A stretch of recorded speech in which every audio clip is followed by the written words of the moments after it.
Swan, Anna Haining Bates, giantess, b. August 7, 1846 at Millbrook, NS. One of 13 children of Alexander Swan and Graham, M. June 17, 1871 Martin Van Buren Bates, known as the Kentucky Giant, d. August 5, 1888 at Seville, Ohio.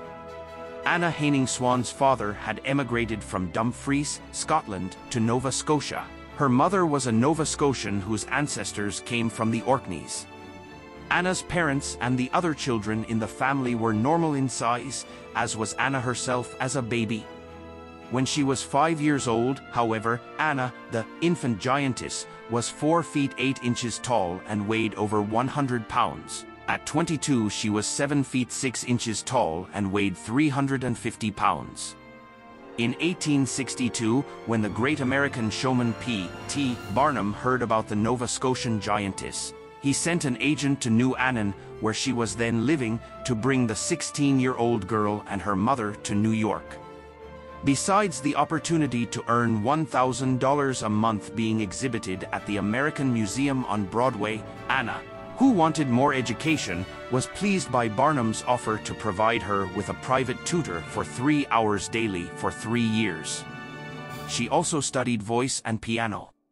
Barnum advertised Anna Swan as the tallest girl in the world, 8 feet 1 inch, dressed her in a costume made from 100 yards of satin and 50 yards of lace, and contrasted her with Commodore George Washington Morrison Nutt, who was 29 inches tall and weighed 24 pounds. Anna was the only giantess in the world at that time, and she attracted large crowds to whom she enjoyed talking.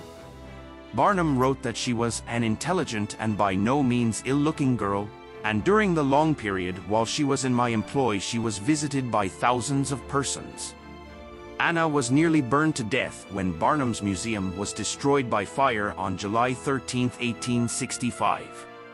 The stairs were in flames and she was too large to escape through a window, but employees of the museum found a loft derrick nearby, smashed the wall around a window on the 3rd floor, and lowered the giantess by block and tackle with 18 men holding the end of the rope. She went home to New Annan to recuperate, but returned soon after to New York to work in Barnum's new museum, which also burned in March 1868. That summer Anna visited her family and gave exhibitions in Nova Scotia before going back to the United States, where she went on tour. In 1871, when Anna Swan was crossing the Atlantic for a tour of Europe, she met Martin Van Buren Bates, the Kentucky Giant, who was advertised as 7 feet 8 inches tall and weighing 470 pounds, although he was actually 7 feet 2.5 inches. A shipboard romance blossomed and they announced their engagement. They were married on June 17th at the Church of St. Martin in the Fields, London. After a short honeymoon they returned to London, where they gave command performances before Queen Victoria and the Prince of Wales. Martin and Anna were advertised as the largest married couple in the world and traveled together in Europe for 14 months. They brought home many valuable gifts, including a gold watch presented to Anna by Queen Victoria.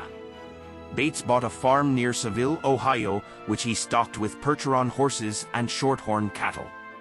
He built a house with 14-foot ceilings and doors 8.5 feet high, and had furniture made to suit the two giants' size. They traveled during the summer with the W. Cole Circus.